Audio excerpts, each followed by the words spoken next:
Welcome everyone to the Synthesis Document Town Hall Session 1. It is at the end of a very exciting, very long, very fruitful, hopefully for all of you, day at the Asia Pacific Regional IGF in Singapore.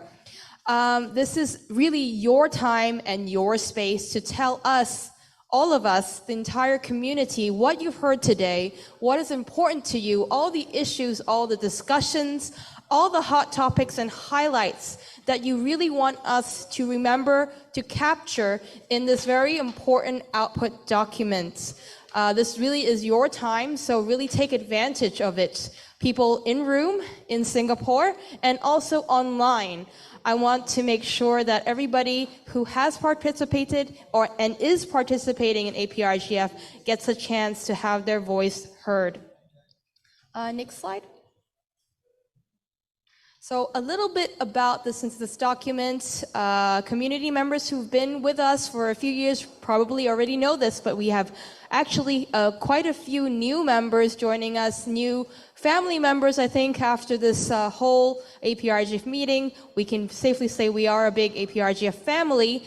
The Synthesis document is one of the innovations of APrIGF. We started back in 2015, so quite a few years ago. This will be our 8th Synthesis document. It really aims to capture and to reflect accurately all of the important discussions that we discuss here at this annual meeting. If you've heard me during day 0, I have explained, Asia Pacific is a very large region. We have so many issues, so many policy issues that concern us throughout our lives that have to do with internet governance. We are not trying to put all of these issues into one document. What we are trying to do is to capture all of the good discussions that we see and we hear and we talk about at this meeting. So we are looking really forward, very much forward to hearing from all of you.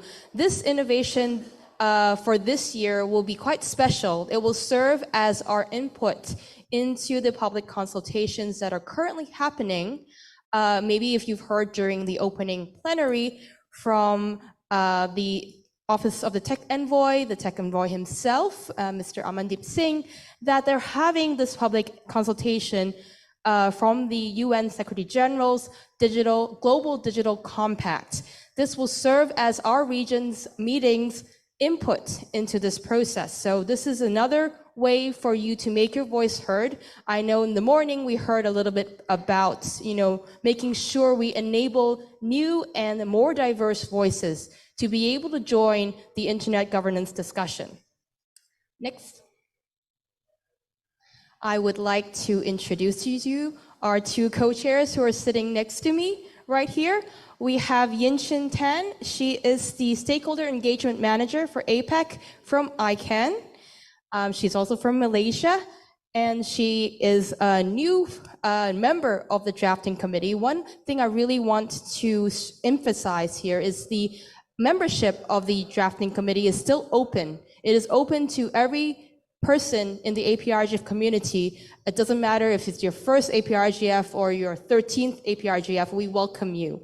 Our second co-chair is Stella To, and she is from netmission.asia. She actually has participated in the Youth IGF that just concluded yesterday, so she'll be bringing a lot of youth perspectives to the table. She's also part of ISOC Malaysia, so we welcome our 2 drafting committee co-chairs. One thing that's important about the drafting committee is that it's reconstituted every year. So every year we welcome returning DC members, but we also welcome new members. Next. And here to talk about the process is Yinchin. The floor is yours. Thank you, Jen. So, hi everyone, I'm Yinchin from ICANN. So I'll share a little bit on the process and timeline of the drafting committee and the synthesis document. So as Jen mentioned, the drafting committee is reconstituted every year, and we're still open for membership. We're currently open for public input, so we have an online comment platform, which Stella here will share later, how you can input your comments directly on the platform. And then, of course, we're very excited to hear from you as well later during this town hall session and tomorrow on direct inputs here from what you heard throughout the day. So the drafting committee will be working collaboratively on drafting all your inputs into the synthesis document. And then, of course, after I'll share a bit the timeline after the collaboration and drafting, and the final synthesis document will be published. Next, please. So here's just the timeline of in detail. So currently we are at the town hall meetings. It's virtual and on-site, of course, yes. And then we are going to have the public input period open right until 18 September because we know that everyone will be busy as well during this meeting. So maybe you wouldn't have the time to directly input your comments. So we would open this until 18 September for all of you to provide your comments on the platform. And then from the end of September until the end of October, the drafting committee will be actively working on the draft. And at the end of October, draft 1 will be published and we will open it for public comments as well. And the public input period, the second public input period will open from end October to mid-November. This is when you can further comment on our draft 1 and provide more comments and more input. And the drafting committee will further actively work on the draft from mid to end November. And by end November, we will publish the synthesis document for 2022. And from here, I'll pass it on to Stella to share how you can share your comments on the platform. Thank you, Yenchin. If I could have the next slide, please. Right, so the link to where you can do your public commenting on the APrIGF documents is shown on screen. And so the way you can do it is just to add comments. You'll need to input your name, your email, and website if you prefer, but it's optional. Your email address will not be shown, and later on you can also see your fellow participants' comments according to the paragraphs as it is. So this document, this webpage will be open for input throughout the forum as well as after, as mentioned by Yenchin. And this is where we hope to see all your inputs. We currently have 26 comments. Previously, at the end of the last APrIGF, we had 93. So we hope to be able to exceed that this year. And I'll pass it back to Jennifer for the rest on the 3 themes that we're looking at this year. Next, please. So here you can see a diagram that maybe some of you have already seen before from last year. What we really want to show you is that the 3 very broad themes of inclusion, sustainability, and trust really overlap in many ways, especially in the workshops that you've been in the issues that you discuss. You can see that a lot of them do fall under more than one theme. We want to ensure that we're not just siloing issues under one particular theme, but we want you to think about it kind of cross-cutting in a multidisciplinary and a multi-sectoral way as well. A little bit about housekeeping rules for the town hall session. We will have 2 roaming mics that will be roaming around the room. You would be able to raise your hand. We'll be keeping the queue. When you are given the floor and given the mic, please remember to state your name clearly, your affiliation, and then please give us your comments. This can be anything under the 3 sub-themes. We will have some framing questions in the next slides, but really anything that you've heard today at the workshops that you think is extremely important to capture in a document, please do raise your hand. We'll put you in the queue and then we'll give you the mic. So next slide. I'm going to pass over to Yenchin to start I think we have perhaps maybe like around 10 to 15 minutes for inclusion. So Yenchin, please. Yep. So I think basically Jen mentioned there's 3 themes, and we're going to start with inclusion. Just right before this session, we were listening to how we can include more people with disability, and I think throughout today we also had a lot of sessions on including new entrants as well as gender equality. So I'm going to open it to the floor for inputs from you on maybe key inputs that you think that we should include in the synthesis document. So anyone here would like to start off? Everyone is still warming up. All right, yep.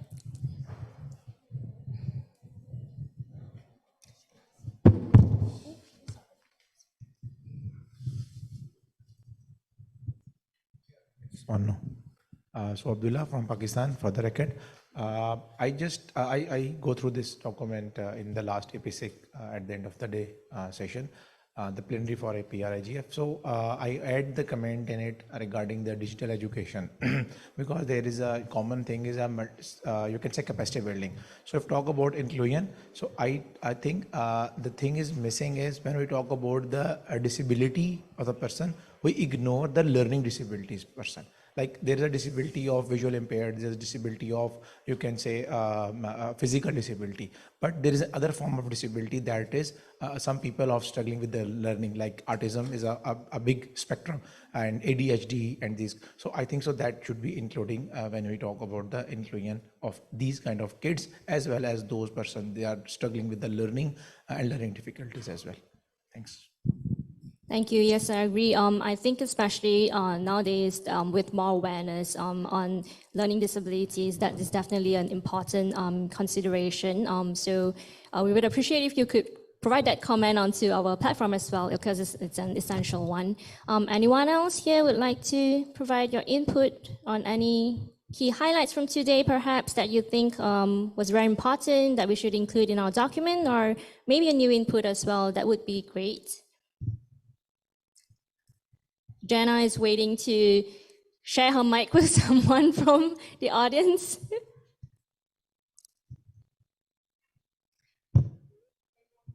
Anyone from online participation?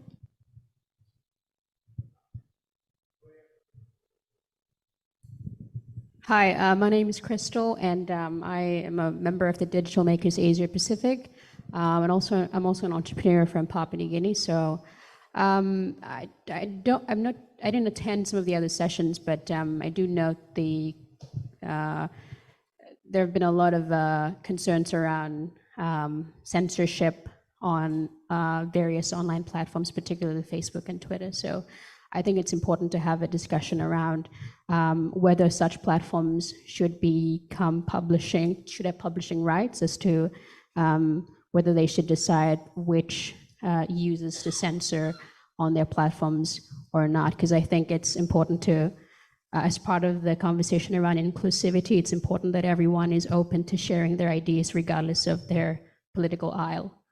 So I thought I'd just make a mention of that. Thank you. Thank you for your input. Yep, I think what you've mentioned cuts across slightly to the trust track as well. So depending on, you could probably expand that as well, and then it could, cover both tracks as well. Yeah, next we have. Yeah, my name is Farooq Faisal, and I'm the regional director for Article 19, based in Bangladesh. Today, this is the first day, of course. I haven't heard, we are talking about accessible internet, accessible online, but when the authoritarian government or the government which are not democratic, creating new laws that makes using internet dangerous for those people, how could we include that in this document? Like Bangladesh, Nepal, the countries are creating new laws. We already have a very bad law in Bangladesh, Digital Security Act. So that needs to be considered to make it more accessible. One is also give people courage to express themselves. That's my point. Thank you. Yeah, so if you do have a question, it's actually okay to include your question in the synthesis document as well, because I think what you raised is a very important one, and it's been increasingly discussed as well throughout other economies, not just in South Asia, but also in the other sub-regions. So yes, please feel free to include your question as well in the synthesis document. Thank you for that. And Edmund, sorry, yeah. Okay. Hi, I'm Ellen Kusuma from Indonesia, APrIGF 2022 Fellows too. I would like to add about inclusion because we had this experience in Indonesia where actually the deaf communities doesn't really have vocabularies for internet things or internet terminologies. So I think it's also important to expose them to many things of internet because they are part of the internet user too, right? But they somehow doesn't really have this vocabulary in the sign language about, say, because I'm focusing on online gender-based violence, there is not much online gender-based violence sign language instructions that they can use or instruct. So what happened is when we reach them, they are trying to make a new science.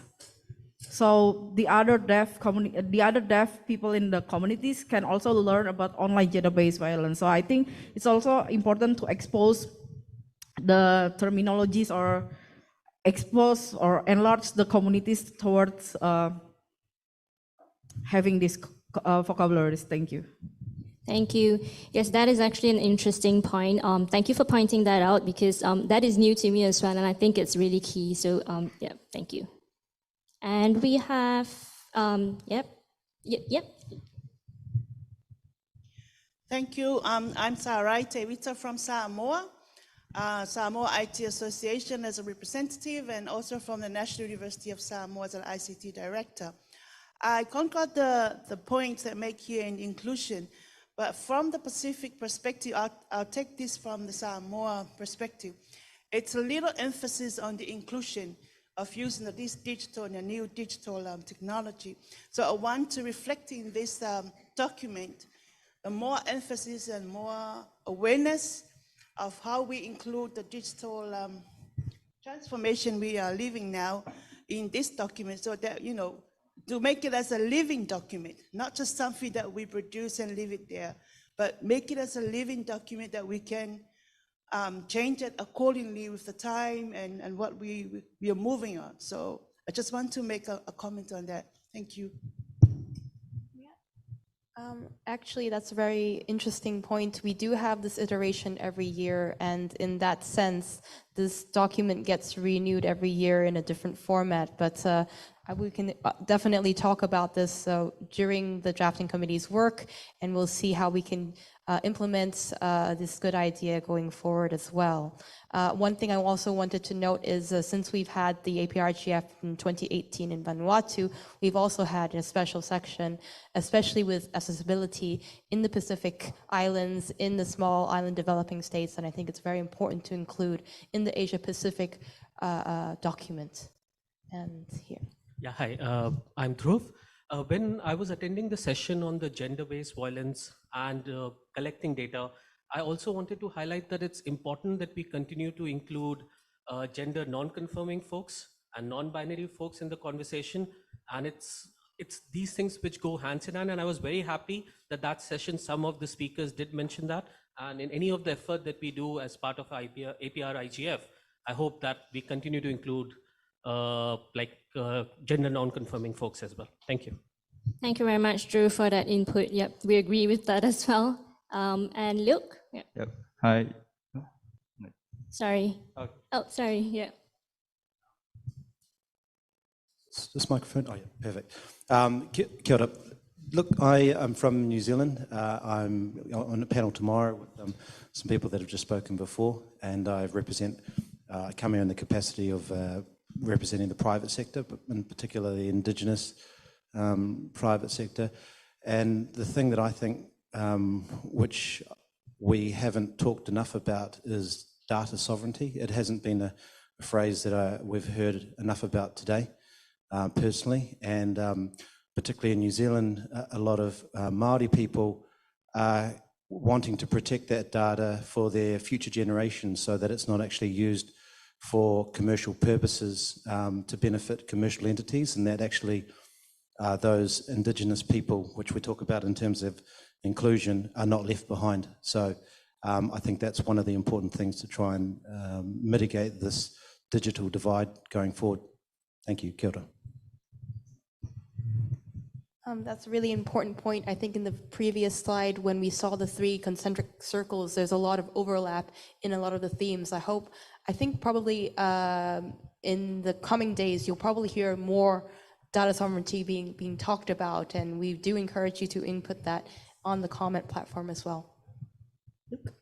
Hi, my name is Luke from NetMission, and I was part of the organizing committee for YIGF, so I guess I'm going to talk about the youth and including the youth. So being a youth, it's like a double-edged sword. I mean, yeah, we've got lots of potential, but at the same time, we might not be taken too seriously. And coming from a language background, I like that in this setting, there are many experts from different backgrounds, not just IT or tech. And it inspires youth like me I come from a language background. So initially I didn't feel that in place because like, oh, everyone's doing like stuff related to it and it's inspiring. And also talking about how to be diverse, like I'm from Malaysia and we have people who speak different languages and English may not be our first language. And most of the content on the internet is, in English. So I would like to ask, like, how can people whose first language isn't English know more about internet governance? Because like language is very contextual, and I think in this setting we use English a lot. So like some people may not understand it. So how could we accurately translate this sort of materials to people whose first language may be something else like Malay, Mandarin, or Tamil? Yeah, thanks. Yeah, thank you. That is an important consideration, definitely, because especially in APAC, we have such a diverse use of language throughout the entire Asia-Pacific region. So I think that is definitely an important consideration. And on your point about youth as well, youth participation and new voices coming into the internet governance from our discussion is really important as well. Thank you. Yeah, I'm Lokendra from Bangalore, India. So I would like to partly address the first question you posed there. And drawing from my personal experience of attending this event for the first time, participating in any internet governance initiative for the first time. So when I was registering for APrIGF and APNIC, I found it very difficult to understand the web portals you have put in. Like they are informative, there are many links, you have uploaded a lot of FAQs, but still I found it more like a maze, like a puzzle to be solved.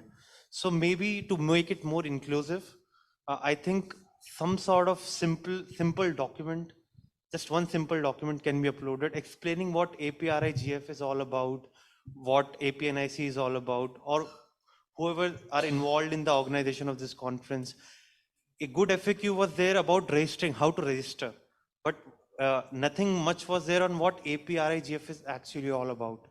And I'm getting to know more about APrIGF after actually coming here. Not everyone may have the luxury or opportunity to actually travel here and then understand what this actually is about. I understand that APrIGF by its very nature is very complex because multi-stakeholder, multiple people are involved, multiple organizations are involved, and compiling such a document would be very challenging, but it is a task I think certainly worth taking up. Thank you so much. Thank you for the great suggestion. We'll make sure that we make the information for the conference as well as the co-located conferences available in an accessible manner to all the newcomers.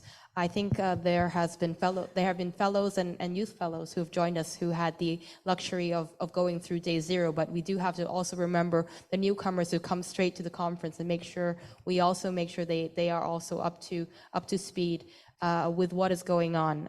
Thank you for your suggestion. Ashirwad from Nepal for the record. So I had this session on digital education today, and an issue was raised by a fellow, but I don't see her here, so I'm speaking on her behalf. So when I was talking about digital education, she brought out the issues that she was from India, so especially in India and other countries, the internet shutdowns are very much increasing. And with part of world trying to, we're pushing internet and digital education together, but internet shutdowns exclude them from getting education. So she was kind of saying that maybe we also need to, talk about those things in this forum. So I just wanted to say on her behalf. Yeah, in fact, that is a discussion that is, especially with the pandemic, because people had to join online, and then with the internet shutdown, it's really difficult for certain societies and communities. So that's thank you for raising that. And actually, we are a little short on time for this track. We will move on soon to trust, but we will take our last comments for inclusion, and before we move on to trust, last two comments for inclusion. Yeah. So do we? It's me. Yeah. Okay. Hi, I'm Yuan. I'm from IDIGF, Indonesia IGF. So actually, I'm trying to learn the whole process, and my question is, do you have any in the process? Do you have any way to measure your outcomes on this whole process? So that's actually a question on this. This is a synthesis, but then is there a way or a plan to get it to measure the outcomes of all of this? So did you mean that basically, like, can we have a final output on the synthesis document, or is that the impact, the outcome?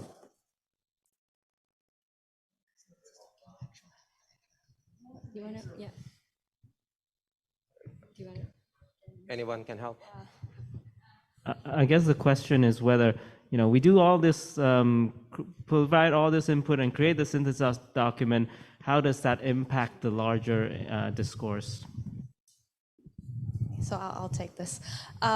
Since I think in the introduction I mentioned this is going to be our 8th publication of the document, you know, once this one is published, we really hope to see, you know, a bigger impact. We really hope that you can bring this document back to Indonesia, to your home country, to your home territories, and actually try to effect change. You'll have this document with you. You'll have the highlights that's discussed at the regional level, but perhaps it could probably resonate with your national discussions as well. It could be, if you're able to have discussions with policymakers, if you're able to have discussions with various stakeholders in the different issue areas that you're concerned about, I think this is a conversation that we can take forward together.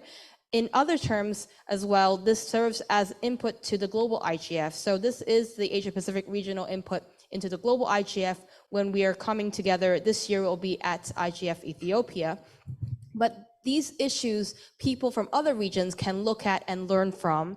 And within our own region, the synthesis document actually has inspired different regional initiatives to start a very similar process. I believe Nepal IGF has their own synthesis document or own output document process. In different regions, such as Eurodig in the European region, they have messages that they have after each of their meetings. I think this is a really good way for us to look at best practices, to look at areas of where we can learn from each other. And this is kind of organic as well. So it's not really a document that will say, you know, this is what's going to happen. These are the things that, you know, certain organizations will do. It's not a pledge document, but hopefully this document can inspire the conversations that will lead to policy change, that will lead to regulation change, that will lead to a lot more good things to happen to the internet community as a whole. Hopefully this answers your question. Yep. So hello everyone, I am Amasha from Sri Lanka. I participate for YIGF program. So in my point in inclusion, just I have experience in creating some inclusion guidelines as we are in the process in creating guidelines in Sri Lanka. So just in my point, I think that we should add the guidelines and we should give this inclusion targeting the youth, the women and also disabled, our different able persons as blind and deaf persons. Also, I just like would write, as we have that topic mentioning the women harassment and those things, we should target the senior citizens also in the world. It will be most important in this inclusion point. That's it, a suggestion. Thank you. Yeah, thank you for your input. You cut across a few of the main themes that we were discussing throughout the day as well. So we'd appreciate if you put that input as well in our platform. And we will take one last comment on inclusion and we'll move on. Yes, Winston, yes. Thank you. I'd just like to go back and comment on one or two of the other people, observations I've heard from people who are asking for some background and some explanations. It does occur to me that much of the conversation in this conference is, not all of it, but much of it is the initiates talking to each other. And it is true that it's a complicated process. I mean, I've been involved in it for 20 odd years because I was at the World Summit in 2005 when it started. And I know that the whole process of internet governance through the forums and so on has gone zigzagging along and developed all sorts of themes and sub-themes and offshoots, and then the NRIs were developed, and all the NRIs developed their own variations and so on. It's a very, very complicated process. We can't expect all the newer people to understand it immediately. To some extent, you could say that they need to do their homework and read all the previous reports, but I mean, that's unfair too. You can't expect them to read all the previous reports. What we need to do, those of us who are more engaged, what we need to do, I think, is make it easy for everyone and develop some sort of introductory explanation manual, guide to internet governance for newcomers, and publish it. But who's going to write that? We need maybe to commission somebody to write it, somebody who knows some of the background from years ago and who can synthesize all that before we start. You know, a synthesis is what we're talking about in this session, but I mean a synthesis of the whole history of internet governance that explains the context, that explains the political context, the multi-stakeholder context. And there we are missing the government input into the conversation too. We need to get more government input. This is mainly civil society organizations talking to each other, I think. But we need to make it easy for the new people. Otherwise, we will have people endlessly asking questions about things to which the answers are available if you only knew how to find them, you know? So I'm thinking, let's continue with the synthesis document because we have to do that. It's important. It goes up to the UN. But on the other hand, we need to go back a little bit and maybe do a sort of meta synthesis of all the synthesis documents that we have produced in the last 5 years or 6 or 7 years, and maybe do that for the AP region. Not a global thing, that would be too much. Maybe get Geneva to do a global one, but do a synthesis of all our reports for the AP region, highlighting the main themes, which countries are interested, concerned by the themes, give some perspective from civil society, from government, from business. Make it a sort of comprehensive introduction. Okay, I've said enough. Thank you. That's a great suggestion, and I think it will complement really well with the earlier suggestion on just introduction to APrIGF, and then collate it with the past reports like a summary. I think that would be really good for newcomers, and we'll definitely seek for your input instead. Yeah. So with that, we'll move on to the next track on trust, and I'll pass it to Stella for this track. Yeah. Right, thank you, Yenchin. So great to see everyone's got input on the first theme of inclusion. So moving on to trust. So Yenchin did note that some of the earlier questions may be more directly related under this theme. And I'd like to also mention, just as a starter for everyone, from the Youth IGF, we did talk a lot about trust in the fact that we as youths do want to use this as a platform to have our voice heard, and that we do hope to see mentorship and see mentors willing and able to, for example, highlight or lead the way for us, especially when we're coming into it from different backgrounds. So yes, I'd like to open up the floor to everyone. Any questions or inputs on what we have currently in our synthesis documents that you believe is related to the theme of trust? When you talk about first of all, Abdullah, for the record, when you talk about the trust, so I would like to talk about the misinformation, disinformation on social media. For this purpose, I think the phenomena of digital, the phenomena of citizen journalism, that is some countries working on it, and some people are, and some NGOs and INGOs working on it. So the citizenship and the training and capacity building on citizen journalism is, I think, so a key for this era. Because when you talk about a citizen journalist that have access with some certain ethical background, because when we have some ethics and you have, as a citizen, you have some trainings and capacity building on it, then I think so that will a good impact on it. Because as I am from Pakistan, and most of you recently know about, there's a very massive disaster in flood disaster, and number of response by the government done through the report that are coming from the social media, from the local reporter. So there is a region Sawat. So there are some certain reporter I know personally, they don't have any good, you can say resources access, but they are connected to the internet and they have a background of reporting. So that will generate a very good impact. So lastly, summarize, I thought there should be a portion of citizen journalism in it. Right, thank you for your input on citizen journalism. And yes, we'll take note of that, as well as the fact that in this era of misinformation and disinformation, I'd also like to highlight the concept of cyber utopianism, which is the belief that, for example, access to internet and active participation in it is better for reaching and achieving democracy. So yes, next. Hi, this is Tonka from Nepal. Regarding the trust, nowadays the use of internet and the social media and the online news content are being accessed by the wider community, but the trust is getting down and down. If somebody refer to the site of the social media or any sort of like online medium, people start saying that, oh, it is only on social media or the online medium, it is not trustworthy.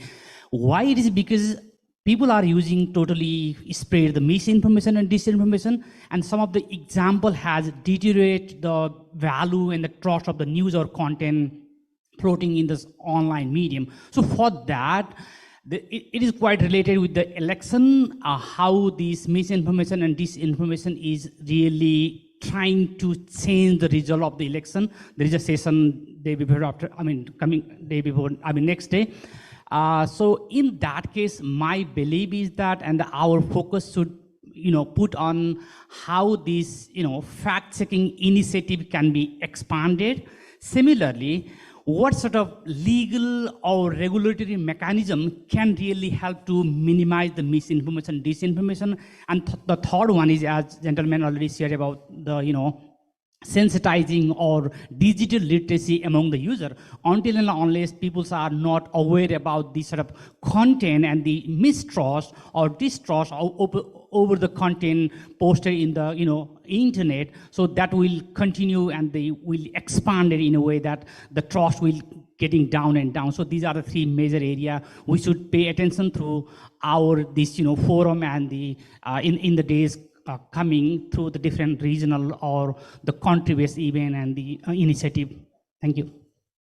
Thank you for your comments. I'd also like to highlight in a previous session that there was mention from a speaker about the fact-checking partnerships they have in Indonesia, as well as the emphasis on digital literacy as a long-term solution that they believe would be the best way to approach misinformation and disinformation. Thank you. Yes, next.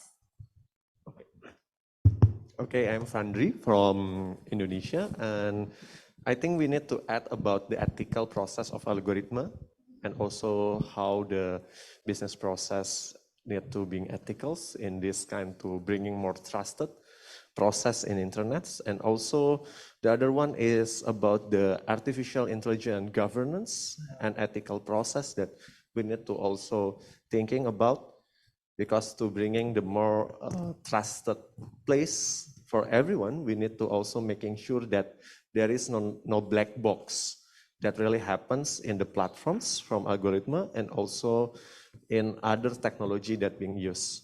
So this kind of condition need to be assessed and need to be addressed to making sure that there are a trust process and business process in each of us using the internet. I think that's all. Thank you. Thank you very much for your input. Next. Yeah, shall I address what I want to say? Yes, regarding the potential solutions, people have been talking about like misinformation, disinformation, fact-checking came up.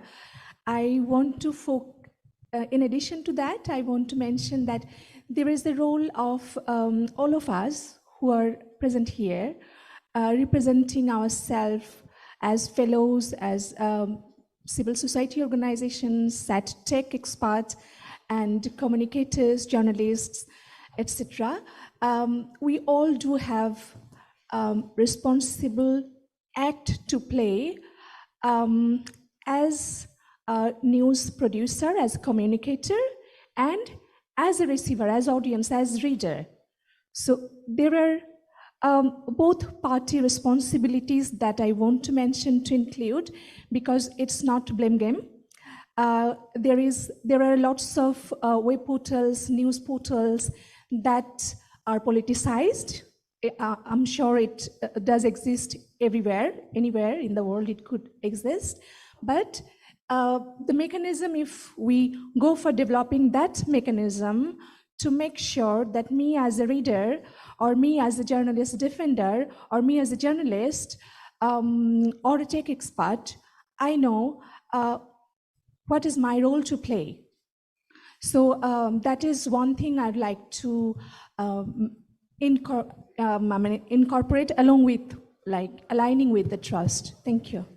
Thank you very much. My name much. is Rumki Farhan. I'm representing Article 19, South Asia Regional Office based in Dhaka.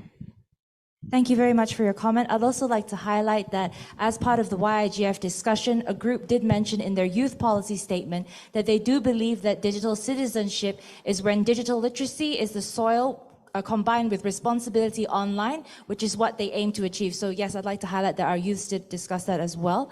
Next. Haruk again, I have only one line about misinformation, disinformation. When the government itself gets involved in spreading disinformation, misinformation, and for their own benefit, it's very dangerous, and that should be highlighted as well. Hello, Santosh Sikdal for the record.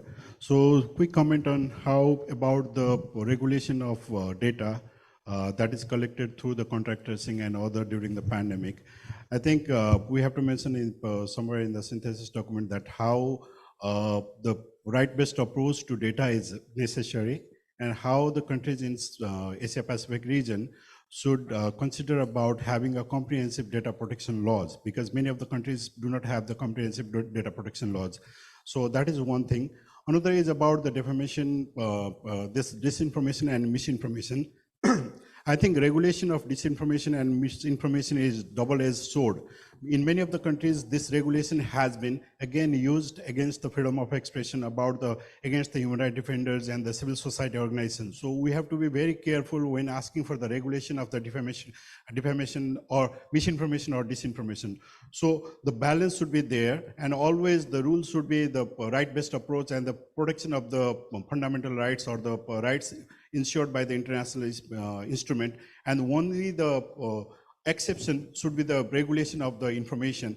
And the government should never be the tasked with authorizing which information is disinformation or not. If the government has that authority, then they will start categorizing information as per their interest. Thank you. Thank you very much for your input. Yes, I'd also like to comment on what you mentioned about comprehensive data protection laws.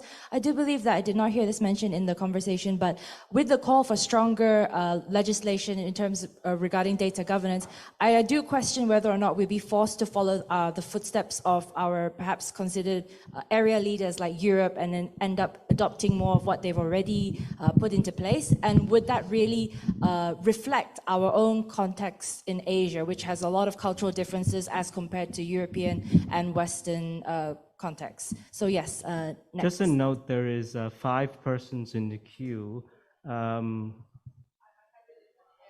Please, yeah, the last speaker, and then please come, for those, please come and line up, because we won't be able to remember all of it. So who's the next, please, and the next. With regard to the second question. Maybe your name? Mong from the Philippines, I'm sorry. The role of disinformation, not just in influencing election outcome, and also undermining democracies. That's important to note. Second, greater accountability for authorities who are regulating misinformation, but also the biggest source of disinformation, especially during the pandemic and during election events. Third, not just potential solutions, but also we need to review false solutions enforced during the pandemic in the past 2 years. As mentioned earlier, these solutions, instead of addressing this information, they were used to silence dissent and tag or categorize dissent as disinformation. Thank you. Thank you very much for input. I'll pass to the next. Hi, this is Bea from YIGF Organizing Committee. So for our first day, actually, we discussed on the topic of emerging technologies and growing up with metaverse and NFTs. We discussed about digital citizenship and the use of avatars on metaverse, and how will the metaverse affect the youth's perception of self-identity, for example, body image concerns or people in the LGBTQ community. It would be a great place for self-expression, freedom, and creativity, but for our young metaverse users can be vulnerable with metaverse mimicking and cyberbullying. And relating it back to digital citizenship, teaching digital citizenship helps ensure that the youth are successfully practicing both respect and responsibility for themselves and others in a virtual environment. And I think that does not only go for the youth, but of course, for those who, all end users of the internet. Thank you. Thank you very much, Bea, for your input. I'll pass it to the next. Yeah, I'm Sarapak from South Korea, and I'm fellow APrIGF. One of the typical way to deal with disinformation and so-called fake news is fact-checking. After the fake news is generated, the fact-checking checks if the news is true or not. But the real problem is this is too slow. Yeah. When if the fake news is generated and spreaded in 1 second, so therefore when the public encounters news, it is necessary to have a habit to neutralize the information that the news delivers and looking for follow-up articles or other media materials. In addition, it is necessary to actively identify fake news so that other internet users can identify the authenticity of the information through interaction functions such as comments and reporting in the SNS. Yes, this is my opinion. Thank you. Thank you very much, Salab. Next. I'm Lokendra from Bangalore, India. So I'd like to address the second question here, and I want to break it down into two parts. So first, about election, social media platforms affecting election outcomes. So based on the literature right now, there's no conclusive evidence yet. There have been a lot of studies, popular media especially has been flooded about, let's say, US presidential elections and the misinformation campaigns that happen. But conclusively, there's no evidence so far that social media disinformation campaigns do influence election outcomes substantively.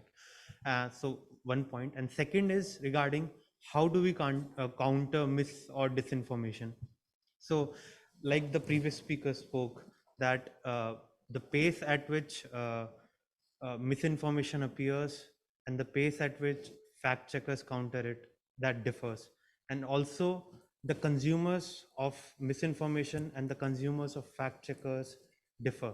So if I were to give an analogy, I think misinformation machine is like a lava spewing volcano, like at a very fast rate it's putting out lava, and fact checkers are like holding the sprinklers to douse the fire. So it's not going, it helps, but it's not going to work, because if you want to counter a narrative, so misinformation is essentially building a narrative that is full of lies, full of manipulations. If you want to counter a narrative, you cannot just counter it with facts or truth. You have to counter it with a narrative itself. So narrative counters a narrative. And this is something that I have found in very less publications and articles, this countering narrative with narrative. And eventually, I think this is something that's going to work, not fact checking alone. Thank you. Thank you for your input. Next. Okay, hi again, I am Ellen Kusuma. I have several comments. So at the APC closing, I already said about how do we address power imbalance between the stakeholders, right? I see that governments and private or profit sector is having too much power to influence how we govern the internet, right? So that is one. And the second is speaking about trust, there is a lack of trust against the law enforcement, especially on online gender-based violence handling in Indonesia that I can say. I am sure there is also other challenges in other countries, right? So victims don't want to hand over their mobile phones as they are worried for more abuse or privacy violation of the digital evidence and so on and so on. So I would like we to also invite them as part of the stakeholder to see more law enforcement coming to this event so they understand the importance of healthy and respectful to human rights and digital rights through internet governance that is multi-stakeholders, and they are not just playing as a stakeholder that just do things as the law says, so they really understand. So that's it. Thank you. Thank you very much for your input. And next. Hi, good afternoon. I'm Marlon from the Philippines. When we talk about trust and technology, usually we talk about the distrust in legacy media, distrust in government, but not so much about distrust in platforms, which is something that I think is an emerging conversation, at least in the US, because most antitrust conversations focus there because a lot of the platforms are in Silicon Valley, right? So I think it's very important for us to put emphasis on that, especially when a lot of events like APrIGF are also supported by the very platforms that we would want to demand accountability from.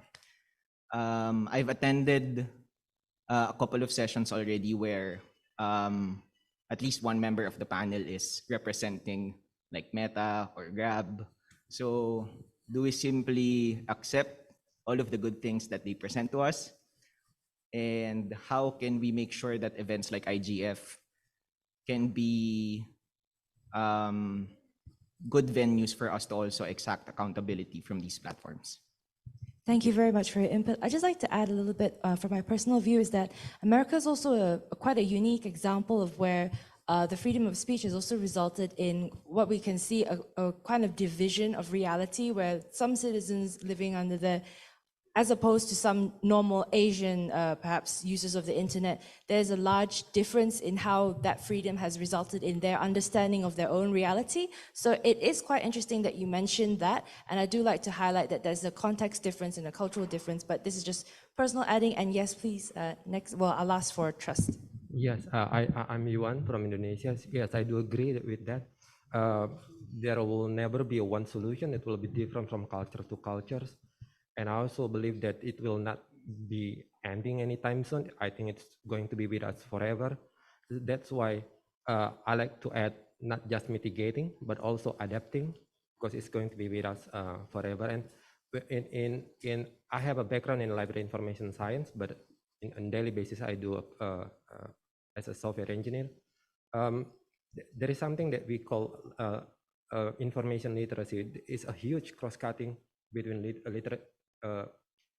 digital literacy and information literacy, but the final output of this literacy is not just to define this one is right, this one is wrong, but also to exploit the information and use it to answer your daily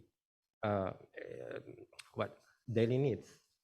So it can be we can take it further, because only I always believe that this kind of information is only few compared to all other valuable information in the internet. Thank you. Right, thank you very much for everyone's input on trust. I'd just like to highlight one thing, that building trust is very hard, and the key to it, I believe, is through effective communication, which I thank everyone for their input so far, and I'll pass it over to Jennifer for the last theme. Thank you, Stella. If we can skip right to the last slide. Yes, I do note that we actually have 3 sub-themes, but because we've had such great input on the first 2, on inclusion and trust, we will talk about all the inputs that you've thought about tomorrow on sustainability. I want to make sure that everybody still goes to comment.aprigf.asia. We want to make your voice heard in your own words, so we don't misrepresent what you're saying to us, so we capture it correctly. Same time tomorrow. This will be the last session of day 2 as well. Thank you, all of you, for staying the full day and being so enthusiastic in showing us your views. Please remember to go to comment.aprigf.asia and give yourselves a round of applause.